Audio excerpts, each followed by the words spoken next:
Hey guys, welcome to Nerdcast, and we are here to discuss Civil War. Captain America. That actually is true, because it's like the logo is Civil War and then Captain America on the front, so the way we went with that, it kind of works. Good job, Nerdcast guys. So you liked the movie and now you don't like it so much as you've thought about it. It's a confusing thing, so I'm going to... So don't turn off until you've heard my explanation of this. Superhero films are not films as such. I think they're separate genres. Superhero films can do what they want. They can be like this. They can go from like, there could be 10 things that happen in it, and they can do it in the space of the 5 minutes you read it. That's fine. But a movie can't quite do that, because movies exist for you to become part of a universe. In comic book movies, whilst they sort of do that, they don't really... Like, environments pop up for about a 10-minute sequence, and then they're gone forever. As a film, it wasn't great. And most Marvel films I don't think are great as films, but I think they're great as superhero films. They're great as films that transpose a comic book. From that standpoint, I thought it worked well as a superhero film. Yeah. And being a filmmaker yourself, that would be something that you would kind of look at and analyse, whereas I probably have a huge bias towards Marvel movies because I just like Marvel. Just those. I don't... Like, I get it. Mm-hmm. I get your points, but I don't analyse it in the same way, because I'm not much of a filmmaker. Yeah. I don't know. I really liked Spider-Man. Mm-hmm. I know, like, he seemed nothing like the others. He just kind of pops up because he's already existed. It's not an origin story of him. He's totally just a child, which is, like, it's exactly what they told us he would be. Yeah, his reaction to Tony also spoilers, his reaction to Tony walking into the room when he walked into the room was what you'd be like, you're like, holy crap, that's Tony Stark. Like, we've been meeting Nick Boy from Good Game, and every time we see him, we're like... still like, holy crap, even though apparently he must go to that school a lot, because he's an alumni. Yeah. So, he should know of him. Tony, not Nick. Yeah. He's so starstruck in the big battle at the airport. He just kind of, he talks to the superheroes while he's battling them, and he's like so excited. Same with Ant-Man. Yeah, I was going to say, it's like, like Ant-Man times 2. Yeah. Because it's like a child. Yeah. Like, yeah, I just thought he was great, because he has, according to the movie, he's only had his powers for 6 months. Yeah. And that shows, which is good. Yeah, it totally shows, and so they've done it perfectly. Like I guess in the other movies, where you don't want him to be a noob for so long because you want it to kind of progress fast, they kind of get their skills and work everything out really quick. This one, clearly he's been doing little things. There's little videos in the movie of him battling people and stuff, but clearly he's still working it out. If you've got the ability to do these things, you're not going to know how to do it in 6 months. Yeah. Like, he's still working out his powers, he's still working out his acrobatic skills and all of that. Not like this, though. I thought he was great. Unfortunately, it was very CGI'd. Yeah, there was no physical costume at all. Yeah. Which is really weird. That's kind of disappointing. Also, his accent, despite a really obnoxious, massive word on the screen telling us it was in Queens, did not sound like that at all. It was the most neutral accent. Like, it wasn't American and it wasn't British. Yeah. It just sort of existed. It's kind of like how we hear each other. We don't hear each other with Australian accents. Yeah. On the CGI, the airport battle is the pinnacle of me getting angry in this movie. Yeah, he was making noises. Yeah, I was peeved.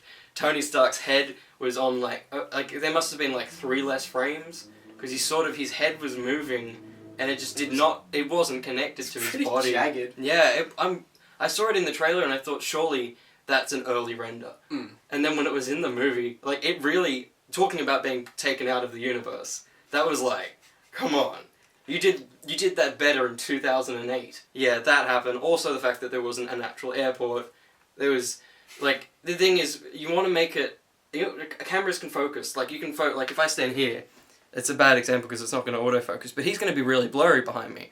But when a set doesn't exist, there's a limit. You can blur it, and there's a few bits with Black Widow and a few bits with characters where the entire background is blurry because they're like, that makes it look like there's depth, but it just looks like a green screen and a background. In saying that, though, on top of that battle was pretty cool. Yeah. When you look past the visual effects and stuff. If that was comic book panels, that would have been amazing. It would have been crazy. Yeah. Some of the battle in BVS was okay. That was pretty good. In those battles, you couldn't see what was going on. Yeah, There was just stuff happening. Flares and crap everywhere. Like, the clearest stuff was always Wonder Woman, because I guess that's what everyone wants to look at Wonder Woman. Yeah.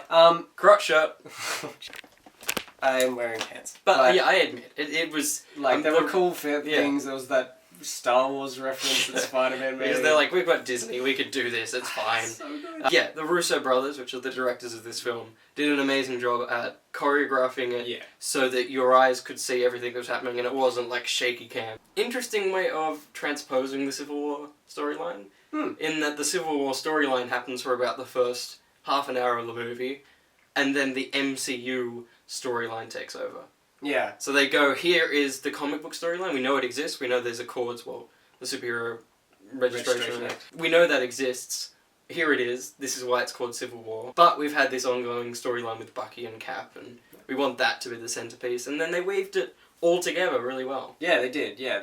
We were kind of discussing it with one of our friends last night. There's kind of 3 interwoven storylines that kind of pop up and like kind of show their head really prominently, each storyline, and then you see how they all kind of blend together. So there was like the Civil War Registration Act whole thing. There was all of Bucky's stuff and how he got framed and stuff, and then him being framed by Baron Zemo. We'll get to Baron Zemo in a sec. No sockhead. Storyline wise, the movie was pretty damn good. It's kind of like each one became, in a film there's 3 acts, or 4, and they almost, each act was the different theme. Yeah. And it was really clever. People constantly die in this movie. Constantly. Like, you got Howard, which ironically, my thing was #Team Howard. I meant Howard the Duck. I commented on Facebook, you're going to have a bad time if you're Team Howard, because Howard dies. Howard Stark. I didn't realise that, so being Team Howard for this movie isn't as great as I assumed. Yeah, so Howard Stark, whatever his mum's name, Stark. Mama, he calls it, yeah. Well, let's go with that. Why not?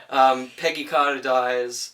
Rhodey, loses his legs. Tony Stark might suffer a heart attack in a movie. Because he seems to still have a really bad heart problem.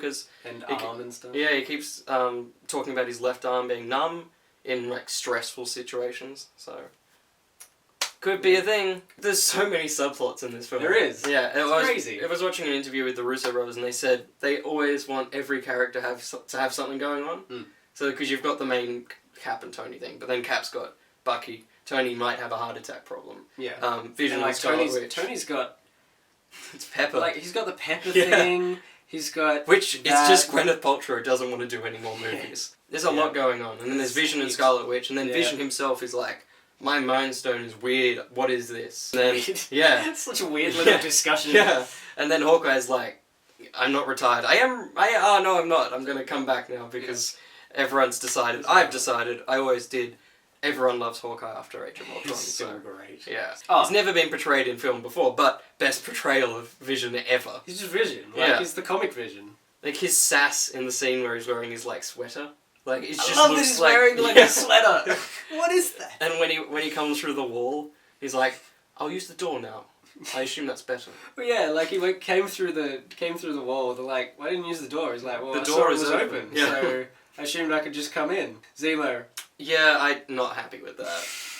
Like, he didn't wear his purple sock head thing. He was nothing Zemo-ish. No. He didn't need to be in this movie at all. Kind of didn't. They could have got anyone else. Yeah, the only reason he was in this was so that they could call it Civil War and then announce that Zemo was in it, so that everyone would be like, are they going to be close to the storyline? Are they actually going to try? Yeah, or like Thunderbolts. Yeah, like because Thunderbolts or something. Yeah, that thing. There was like a bunch of unknown Winter Soldiers, and I thought, this is great. They could go, that's his team, because he went to the base. And he was like, it looked like that's what he was going for. Yeah, and then he shot them in the head. He just killed all of them.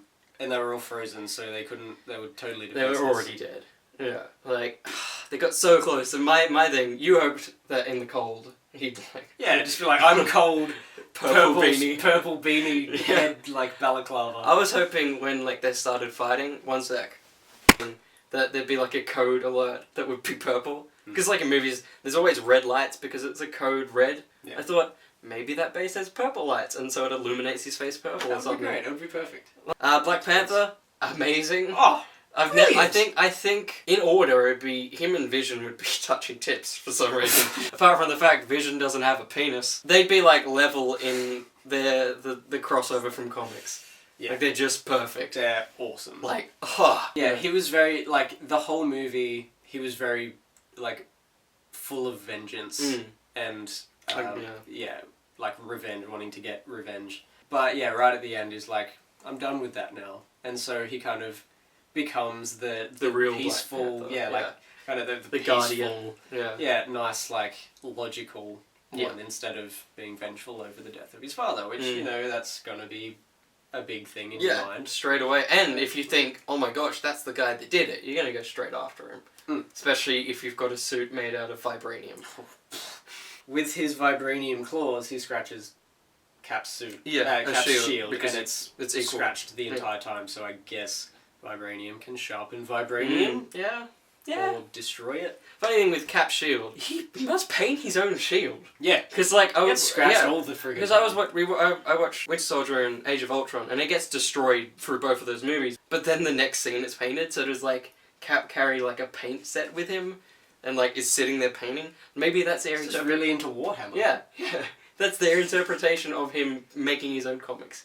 He likes to paint. I like that. Fun fact, Steve Rogers was a comic book writer of Captain America in Captain America comics. And that's why I hate Captain America, because he loves himself. Weird. I was talking to my brother-in-law and sister just then. They thought that Tony Stark was a real dick. We kind of thought otherwise. Yeah. We thought Captain America was a real dick. This movie, I felt, set up Tony as the good guy. Yeah, but they kind of, like, they brought up a point that I hadn't thought of before. So now I want to go back and watch the movie again. And I'm like, oh man, I don't want to not like Tony. Basically, like, towards the beginning, when they, like, sign phrasing. Towards the beginning. At the beginning, yeah. When they're all, like, kind of signing the thing or whatever. Tony basically says, I signed this to get Pepper back so that she could see that I was doing something good. This whole, like, we've been discussing it as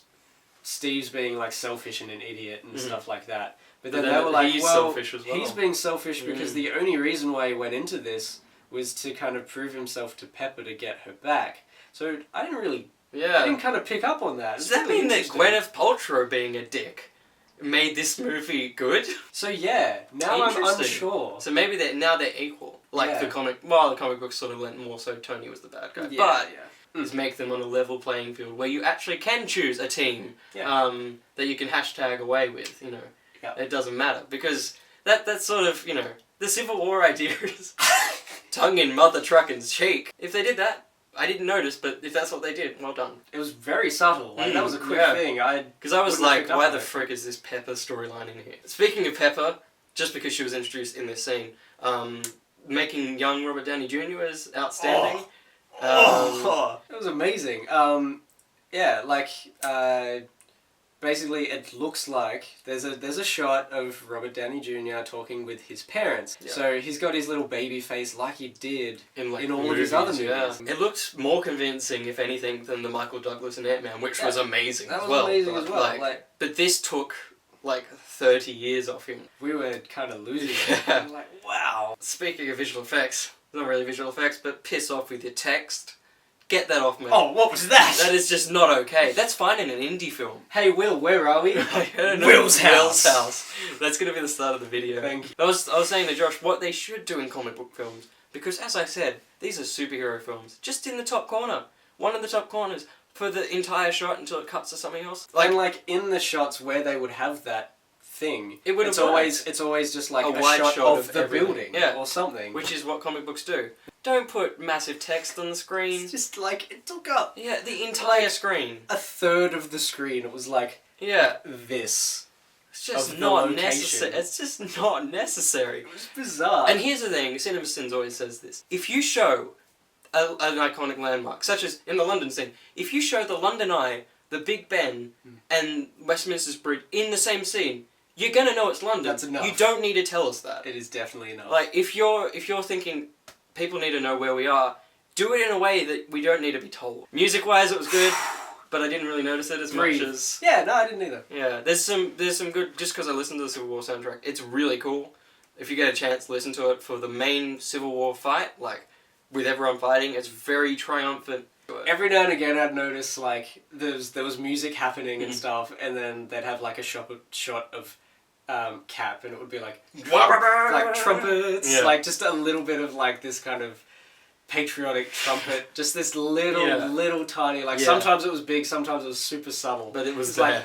Like, my wish for this movie, and I put it on Twitter, I just wanted to hear, and they did it in Age of Ultron when I was watching it, and I didn't really notice it, I thought it was more subtle. When Iron Man's on the screen, weave it in there as musical context. Because Age of Ultron does it amazingly, yeah? Whenever he's, like, on the screen, if it's just him, because Marvel films, only Iron Man has continuity with his music. The credits music. What the frick What? was that? It was amazing. It was Like, weird. what the hell? It was like a romantic comedy thing. It was so weird. I really liked it. But Yeah. It was super. Just weird. having lyrical music in a Marvel film Yeah. was just weird.